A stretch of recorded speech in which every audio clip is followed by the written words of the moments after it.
Chapter 4. Lottie. If Sarah had been a different kind of child, the life she led at Miss Minchin's select seminary for the next few years would not have been at all good for her. She was treated more as if she were a distinguished guest at the establishment than as if she were a mere little girl. If she had been a self-opinionated, domineering child, she might have become disagreeable enough to be unbearable through being so much indulged and flattered. If she had been an indolent child, she would have learned nothing. Privately Miss Minchin disliked her, but she was far too worldly a woman to do or say anything which might make such a desirable pupil wish to leave her school. She knew quite well that if Sarah wrote to her papa to tell him she was uncomfortable or unhappy, Captain Crewe would remove her at once. Miss Minchin's opinion was that if a child were continually praised and never forbidden to do what she liked, she would be sure to be fond of the place where she was so treated. Accordingly, Sarah was praised for her quickness at her lessons, for her good manners, for her amiability to her fellow pupils, for her generosity if she gave sixpence to a beggar out of her full little purse. The simplest thing she did was treated as if it were a virtue, and if she had not had a disposition and a clever little brain, she might have been a very self-satisfied young person. But the clever little brain told her a great many sensible and true things about herself and her circumstances, and now and then she talked these things over to Ermengarde as time went on. "Things happen to people by accident," she used to say. "A lot of nice accidents have happened to me. It just happened that I always liked lessons and books, and could remember things when I learned them. It just happened that I was born with a father who was beautiful and nice and clever, and could give me everything I liked. Perhaps I have not really a good temper at all, but if you have everything you want, and everyone is kind to you, how can you help but be good-tempered? I don't know," looking quite serious, "how I shall ever find out whether I am really a nice child or a horrid one. Perhaps I am a hideous child, and no one will ever know, just because I never have any trials." "Lavinia has no trials," said Ermengarde stolidly, "and she is horrid enough." Sarah rubbed the end of her little nose reflectively as she thought the matter over. "Well," she said at last, perhaps that is because Lavinia is growing." This was the result of a charitable recollection of having heard Miss Melia say that Lavinia was growing so fast that she believed it affected her health and temper. Lavinia, in fact, was spiteful. She was inordinately jealous of Sarah. Until the new pupil's arrival she had felt herself the leader in the school. She had led because she was capable of making herself extremely disagreeable if the others did not follow her. She domineered over the little children, and assumed grand airs with those big enough to be her companions. She was rather pretty, and had been the best dressed pupil in the procession when the select seminary walked out 2 by 2, until Sarah's velvet coats and sable muffs appeared, combined with drooping ostrich feathers, and were led by Miss Minchin at the head of the line. This, at the beginning, had been bitter enough, but as time went on it became apparent that Sarah was a leader too, and not because she could make herself disagreeable, but because she never did. "There's one thing about Sarah Crewe," Jessie had enraged her best friend by saying honestly, "she's never grand about herself the least bit, and you know she might be, Lavvy. I believe I couldn't help being, just a little, if I had so many fine things and was made such a fuss over. It's disgusting the way Miss Minchin shows her off when parents come." "Dear Sarah must come into the drawing-room and talk to Mrs. Musgrave about India," mimicked Lavinia in her most highly flavoured imitation of Miss Minchin. "Dear Sarah must speak French to Lady Pitkin. Her accent is so perfect." "She didn't learn her French at the seminary, at any rate. And there's nothing so clever in her knowing it. She says herself she didn't learn it at all, she just picked it up because she always heard her papa speak it. And as to her papa, there is nothing so grand in being an Indian officer." "Well," said Jessie slowly, "he's killed tigers. He killed the one in the skin Sarah has in her room. That's why she likes it so. She lies on it and strokes its head, and talks to it as if it was a cat." "She's always doing something silly," snapped Lavinia. "My mamma says that way of hers of pretending things is silly. She says she will grow up eccentric." It was quite true that Sarah was never grand. She was a friendly little soul, and shared her privileges and belongings with a free hand. The little ones, who were accustomed to being disdained and ordered out of the way by mature ladies aged 10 and 12, were never made to cry by this most envied of them all. She was a motherly young person, and when people fell down and scraped their knees, she ran and helped them up and patted them, or found in her pocket a bonbon or some other article of soothing nature. She never pushed them out of her way, or alluded to their years as a humiliation and a blot upon their small characters. "If you are four, you are four," she said severely to Lavinia on an occasion of her having, it must be confessed, slapped Lottie and called her a brat; "but you will be 5 next year, and 6 the year after that. And," opening large convicting eyes, "it takes 16 years to make you 20. "Dear me," said Lavinia, "how we can calculate!" In fact, it was not to be denied that 16 and 4 made 20, and 20 was an age the most daring were scarcely bold enough to dream of. So the younger children adored Sarah. More than once she had been known to have a tea party made up of these despised ones in her own room, and Emily had been played with, and Emily's own tea service used, the one with cups which held quite a lot of much sweetened weak tea, and had blue flowers on them. No one had seen such a very real doll's tea set before. From that afternoon Sarah was regarded as a goddess and a queen by the entire alphabet class. Lottie Lay worshipped her to such an extent that if Sarah had not been a motherly person she would have found her tiresome. Lottie had been sent to school by a rather flighty young papa, who could not imagine what else to do with her. Her young mother had died, and as the child had been treated like a favourite doll, or a very spoiled pet monkey or lap dog ever since the first hour of her life, she was a very appalling little creature. When she wanted anything, or did not want anything, she wept and howled, and as she always wanted the things she could not have, and did not want the things that were best for her, her shrill little voice was usually to be heard uplifted in wails in one part of the house or another.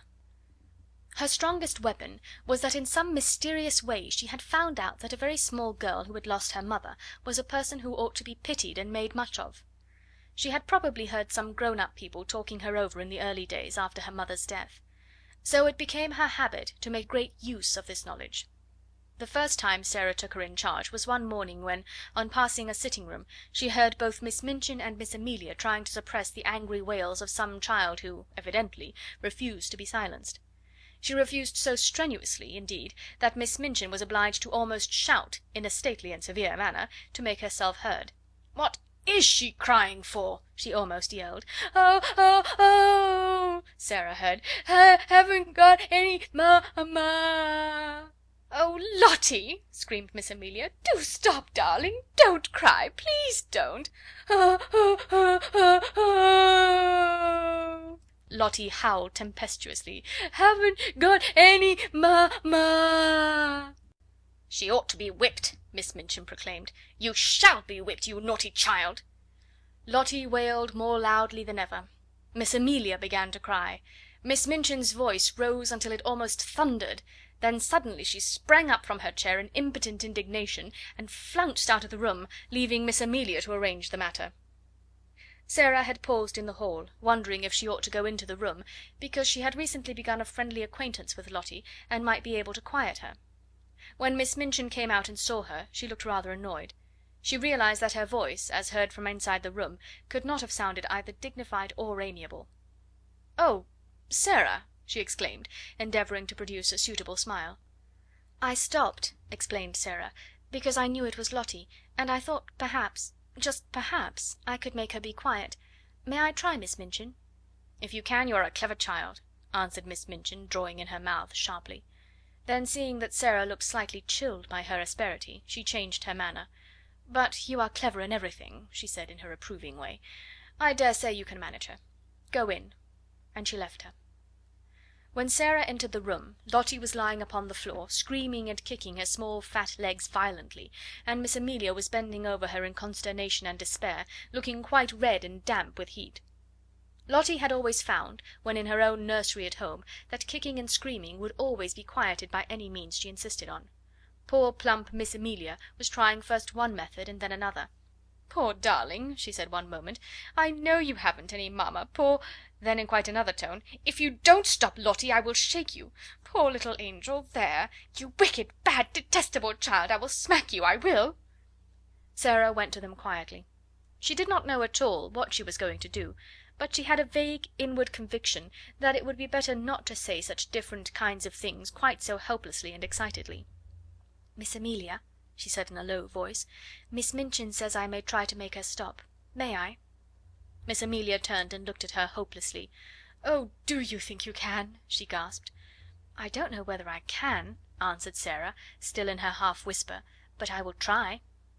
Miss Amelia stumbled up from her knees with a heavy sigh, and Lottie's fat little legs kicked as hard as ever. "If you will steal out of the room," said Sarah, "I will stay with her." "Oh, Sarah," almost whispered Miss Amelia, "we never had such a dreadful child before. I don't believe we can keep her." But she crept out of the room, and was very much relieved to find an excuse for doing it. Sarah stood by the howling, furious child for a few moments, and looked down at her without saying anything. Then she sat down on the floor beside her and waited. Except for Lottie's angry screams, the room was quite quiet. This was a new state of affairs for little Miss Ley, who was accustomed, when she screamed, to hear other people protest and implore and command and coax by turns. To lie and kick and shriek, and find the only person near you not seeming to mind in the least, attracted her attention. She opened her tight shut streaming eyes to see who this person was, and it was only another little girl. But it was the one who owned Emily and all the nice things, and she was looking at her steadily, and as if she was merely thinking. Having paused for a few seconds to find this out, Lottie thought she must begin again, but the quiet of the room and of Sarah's odd, interested face made her first howl rather half-hearted. "I haven't any she announced. But her voice was not so strong. Sarah looked at her still more steadily, but with a sort of understanding in her eyes. "Neither have I," she said. This was so unexpected that it was astounding. Lottie actually dropped her legs, gave a wriggle, and lay and stared. A new idea will stop a crying child when nothing else will. Also it was true that while Lottie disliked Miss Minchin, who was cross, and Miss Amelia, who was foolishly indulgent, she rather liked Sarah, little as she knew her. She did not want to give up her grievance, but her thoughts were distracted from it, so she wriggled again, and after a sulky sob said, "Where is she?" Sarah paused a moment. Because she had been told that her mamma was in heaven, she had thought a great deal about the matter, and her thoughts had not been quite like those of other people. "She went to heaven," she said, "but I am sure she comes out sometimes to see me, though I don't see her. So does yours. Perhaps they can both see us now. Perhaps they are both in this room." Lottie sat bolt upright and looked about her. She was a pretty little curly-headed creature, and her round eyes were like wet forget-me-nots. If her mamma had seen her during the last half hour, she might not have thought her the kind of child who ought to be related to an angel. Sarah went on talking.